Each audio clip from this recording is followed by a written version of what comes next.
Hello again, and welcome to Broadcasting Scotland. It's Wednesday, the 14th of June. I'm Andrew Wilson, and this is Scotland at 7. This evening, I have the latest daily update from Ukraine on day 476 of the illegal Russian war of aggression and imperial ambition, and then I will take a look at today's headlines from Scotland and around the world. Ukrainian forces have said that 3 people have been killed and at least 13 injured in a Russian missile attack on the southern Ukrainian city of Odessa. Air defences downed 2 Caliber cruise missiles, but authorities said the attack still struck civilian infrastructure, including a business centre, an educational institution, a residential complex, restaurants and shops. The warehouse of a retail chain was also hit in the attack, causing a fire to break out. The regional governor of Donetsk has reported that 3 people have been killed and another 3 injured in an early morning Russian attack on Kramatorsk and Kostiantynivka in Donetsk. Suspilny, Ukraine's state broadcaster, reports that at least 5 houses were destroyed and about 20 more were damaged in Kramatorsk, while 2 houses were destroyed and 55 were damaged in Kostiantynivka. The number of people killed due to the rocket attack on Kryvyi Rih yesterday has also increased to 12. The city authorities said a 67-year-old wounded man died in hospital overnight. Russian-installed administrators of Novakhovka have accused Ukrainian forces of shelling a residential area in the city, injuring 1 person. The prosecutor leading Sweden's investigation has told Swedish radio that they hope to be able to determine who was behind the Nord Stream gas pipeline sabotage by the autumn. The Belarusian leader Alexander Lukashenko says he won't hesitate to use Russian tactical nuclear weapons if faced with an act of aggression. Lukashenko's comment contradicts earlier statements by the Russian President Vladimir Putin, who said that nuclear weapons stationed in Belarus would remain exclusively under the control of Moscow. Reuters has reported that a former campaign leader for the jailed Russian opposition leader Alexei Navalny was sentenced to 7 years and 6 months in prison today for creating an extremist organization, citing the rights group OVD Info. Navalny supporters reacted with outrage to the sentence against Lilia Chanisheva. A diplomatic source has told Reuters that a planned visit by the UN nuclear chief Rafael Grossi to Ukraine's Russian-held Zaporizhzhia nuclear power plant has been delayed by some hours. A senior Ukrainian government official told the news agency he's waiting to be able to travel safely. The head of the UN's nuclear watchdog met President Vladimir Zelensky yesterday. Zelensky has praised Ukrainian troops in his nighttime address and singled out units operating near Bakhmut, saying there is forward movement in various areas. The US House of Representatives has voted unanimously on a resolution calling for Russia to immediately release imprisoned US journalist Evan Gershkovich. Moscow has also flagged again that it may withdraw from the Black Sea grain deal after Putin said he had been cheated by the West, who have failed to deliver on a promise to help bring Russian agricultural goods to world markets. And Ukrainian forces have been confirmed to have liberated the village of Neskuchne yesterday after Reuters journalists were able to reach the area. Russia has yet to acknowledge any gains. Our Constitution Secretary Angus Robertson has said that the ability of the Scottish Parliament to take decisions for the benefit of people in Scotland is being curtailed by the actions of the UK government. This follows the release of a new paper setting out how the UK government has exercised increasing control over devolved policy matters against the wishes of the Scottish Parliament since the referendum on Brexit. According to the Scottish Government, the current UK Government has passed new laws in devolved policy areas without the consent of Scottish Parliaments on 9 occasions, and this number is set to increase in the coming months.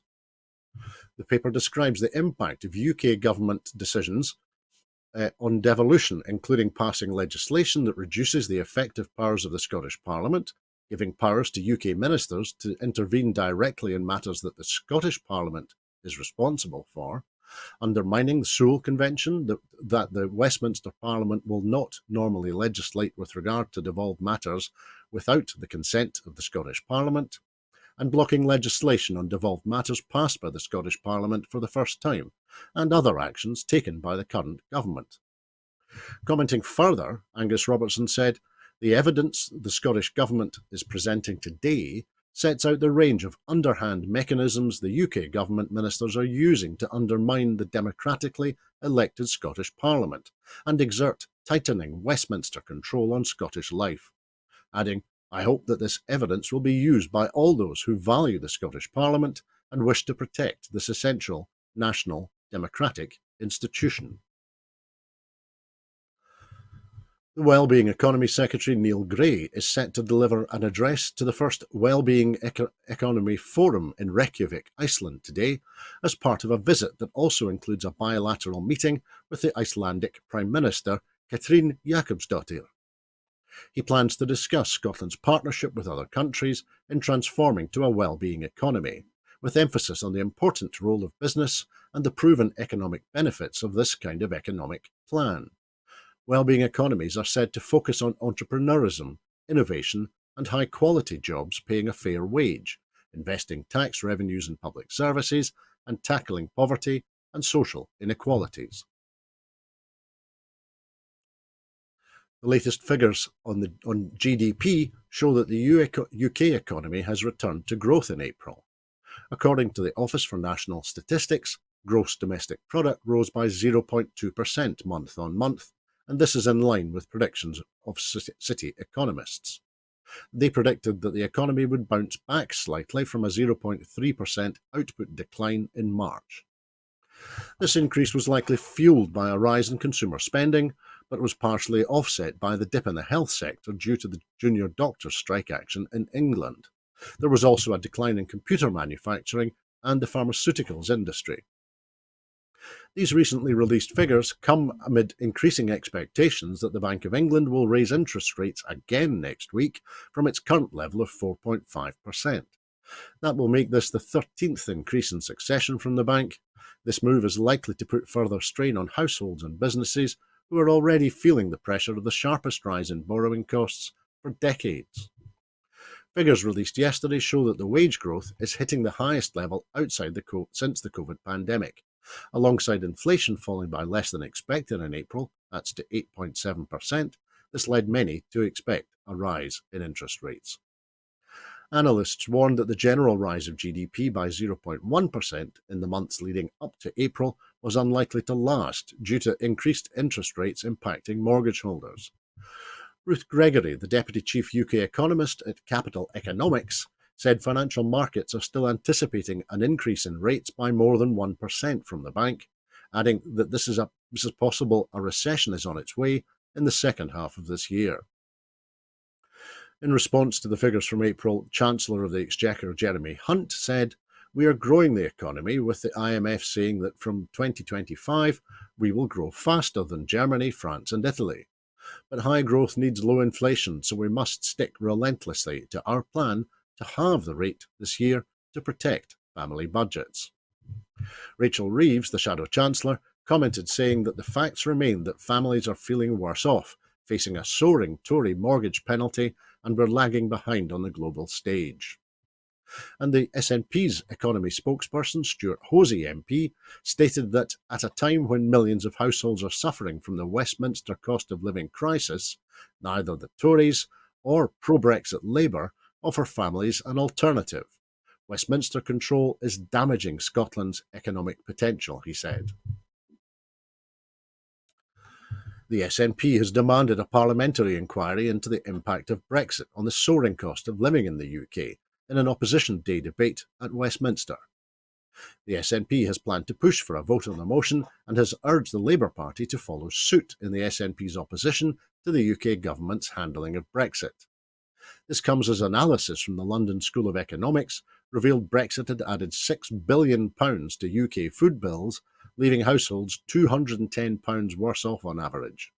The OBR has also forecast a 4% hit to UK GDP and a 15% hit to UK trade from Brexit. Commenting on the issue, Dr. Philippa Whitford MP said that people are paying an unacceptable price for Westminster failure, adding, "Brexit has been an unmitigated disaster for the UK economy, costing us billions and sending the cost of living soaring. Yet the Tories and pro-Brexit Labour are guilty of a conspiracy of silence over its devastating impact." Following the vote on the SNP Opposition Day motion, Alan Smith MP said, "The SNP is the only party offering real change with independence," and he warned the Tories and Labour Party are in complete denial about the contribution Brexit is making to the soaring cost of living in the UK. Scottish businesses are set to be hit with even more Brexit pain as new inspection charges on food entering the UK from the EU have been put on the table by the Tories. Plans drawn up by the UK government would see a charge of £43 for each shipment of food coming in from the continent. Experts from the food and logistics industry have warned this will push prices up even higher for consumers. Head of Trade at British Chambers of Commerce, William Bain, warned that the charges would hit small businesses particularly hard, as they would be bringing in smaller, lower-value shipments. Commenting, the SNP's Europe and EU accession spokesperson, Alan Smith MP, said, "Businesses and consumers in Scotland have been hammered by Brexit, and it could get even worse if the UK government introduces this unnecessary tax on food imports during a Tory-made cost of living crisis."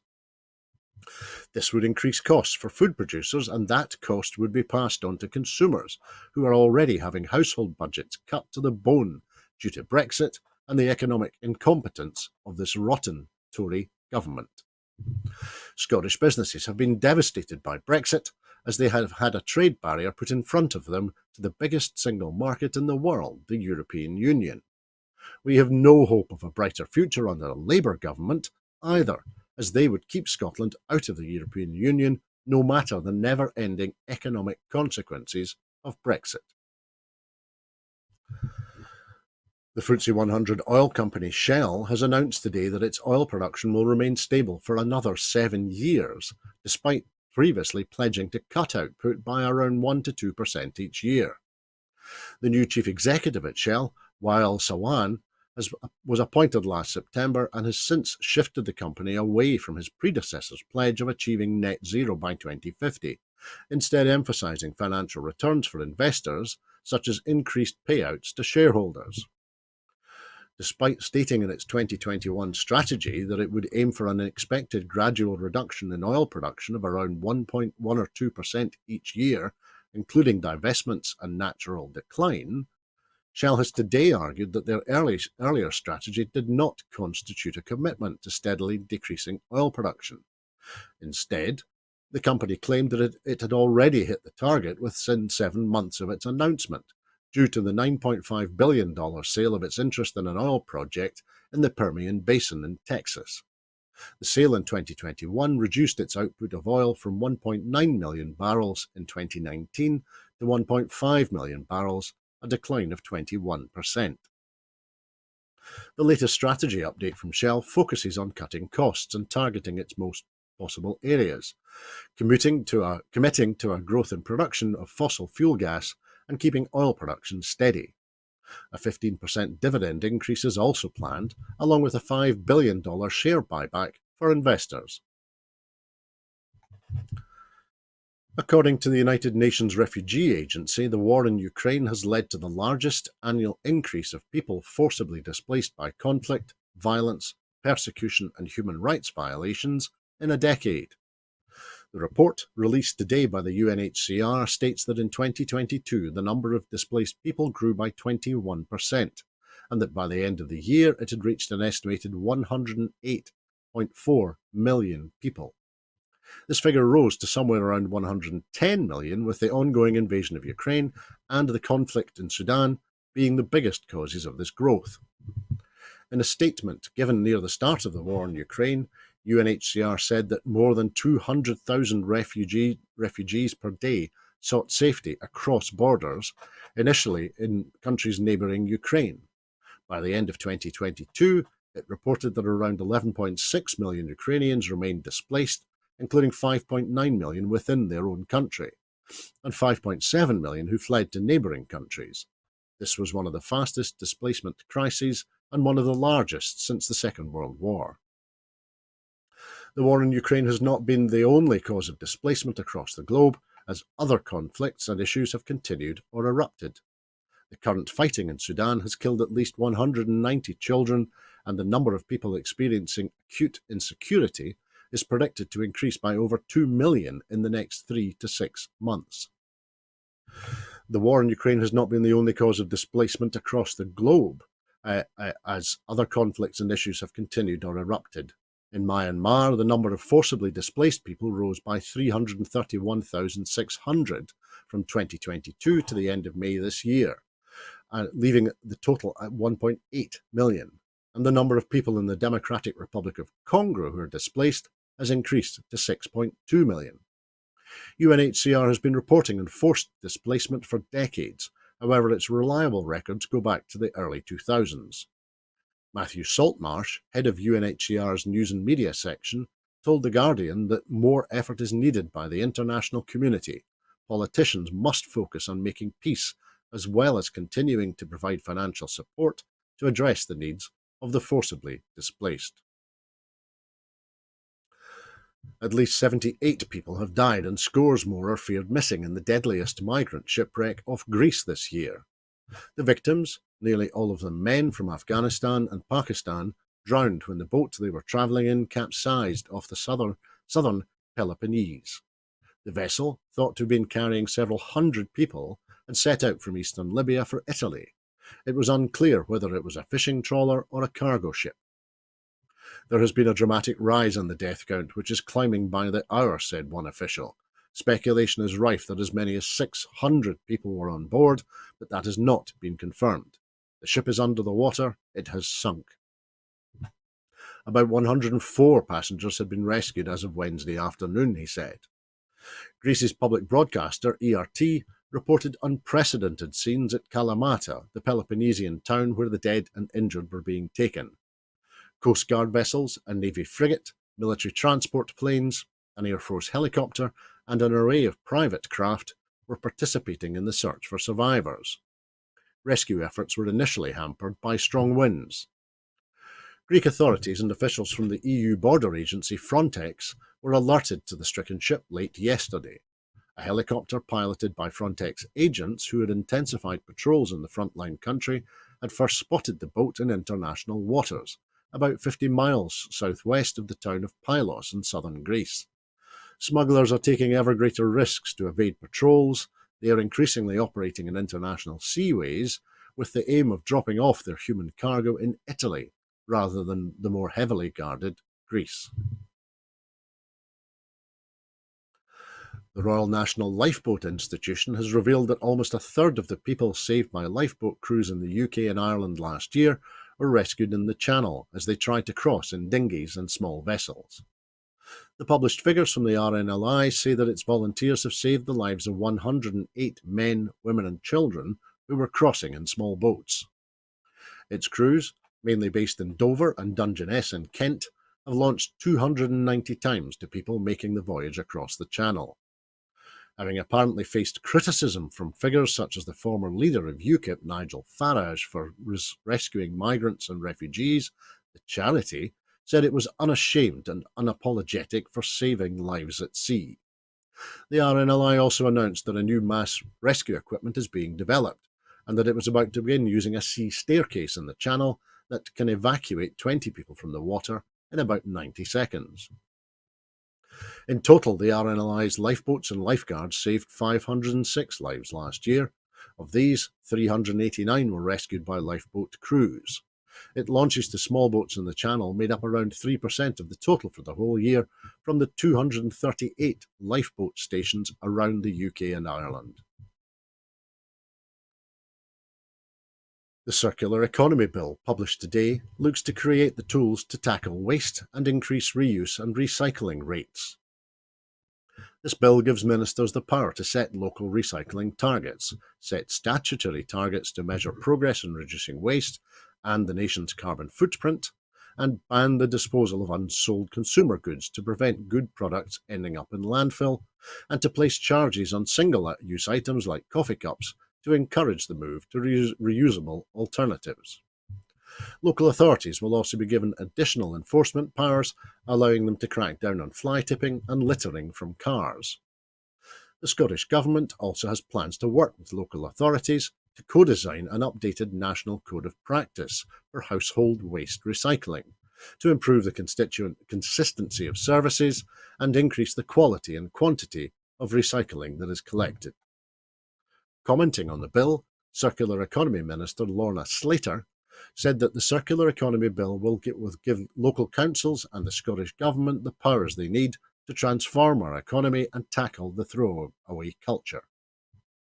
She added, "I want everyone in the country to experience a modern, easy-to-use waste service that makes it easy for people to do the right thing for the planet." The Justice Secretary Angela Constance has welcomed the appointment of Jo Farrell as the Police Scotland's first female Chief Constable. The current Chief Constable of Durham Constabulary, Ms Farrell, was appointed by the Scottish Police Authority following a 6-week assessment process, and she will take up the post later this year, replacing Sir Ian Livingston, QPM, who is retiring in August. Ms Constance, who approved the SPA's appointment, said, "I am delighted that Jo Farrell has been appointed as Police Scotland's new Chief Constable, following the Scottish Police Authority's rigorous selection process." She added, "Jo is the first woman to have been appointed to this role. As the force marks its 10th anniversary year, she has shown she has the skills needed to lead the service into the next decade and to meet the challenges ahead."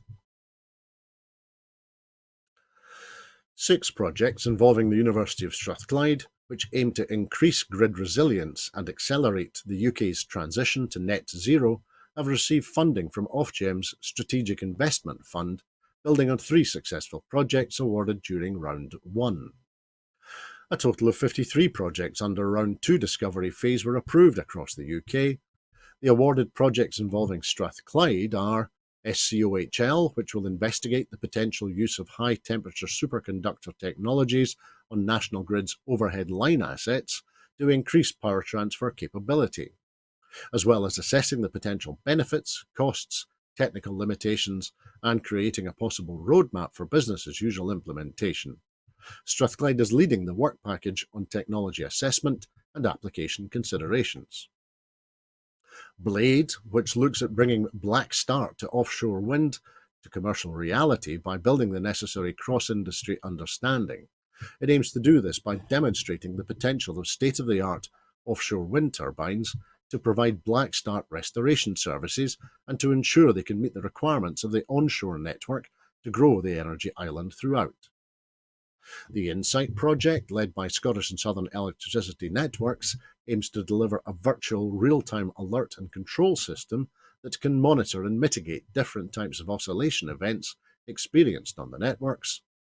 And the Scenarios for Extreme Events project, led by the National Grid Electricity System Operator, which seeks to develop a proactive approach to identifying and analysing extreme, unexpected events and forecasting their impact on the electricity grid and wider energy system. Novel use of probabilistic modelling combined with insights from risk management, insurance costing, and climate modelling experts will be used to develop a decision-making tool to improve whole system resilience in a rapidly changing world. The 2 other projects are based at PNDC, Strathclyde's whole energy system testing facility and demonstration facility, which is based in Cumbernauld. These are Comms Connect, which will investigate how new combinations of 5G networks can deliver more resilient networks at far lower cost than would otherwise be required, and Trinity, which seeks to address the increasing complexity facing control room staff and systems that are being driven by the net zero transition, by determining and then implementing the requirements, specifications, and architecture for control room simulator facilities. And that is all that we have for you this evening. In making these programmes, Broadcasting Scotland relies on the generous support of viewers and others who value our distinctive approach to news, current affairs and culture. Please help us to continue to make these programmes to continue to develop the station and to make new programmes for you. Our programmes will always be free to view, but if you can afford £5 a month, please consider becoming a Broadcasting Scotland supporter. We have set ourselves a target of raising £30,000 in order that we can continue to pay the bills. To everyone who has donated, and everyone who has signed up to make a regular monthly payment as a Broadcasting Scotland supporter, thank you very much. There are other ways in which you can contribute to our work. If you would like to volunteer to work with Broadcasting Scotland, either behind the scenes or in front of the cameras, or in any other way that helps our work, then please visit our website at www.broadcastingscotland.scot and send us a message there. You can find us on Twitter at BroadcastScot. Please like and retweet us there. And you can also find us on Facebook by searching for Broadcasting Scotland. When you're watching us on YouTube, it would be great if you would like and subscribe to Broadcasting Scotland on that platform. 90 years ago this week, the history of the world's most unique airport began. The only airport in the world located on a beach, and thus the only one whose runways are washed twice a day by the tides, is in the Outer Hebrides on Barra. On this day in 1933, the first aircraft landed on the beach at the north end of Barra that now serves as Barra Airport. Barra was given full airport status in 1974 and is now part of the Highlands and Islands Airports Limited Group. According to the airport's website, passenger numbers at Barra are now over 14,000 per year, with around 1,400 aircraft movements. Barra operates twice daily flights to and from Glasgow, providing a vital link for residents and visitors alike. It also welcomes around 60 private light aircraft flights a year. We will be back at 7 p.m. tomorrow evening for the next edition of Scotland at 7, so please come back and join us then. Meanwhile, please have a very peaceful evening. Bye-bye.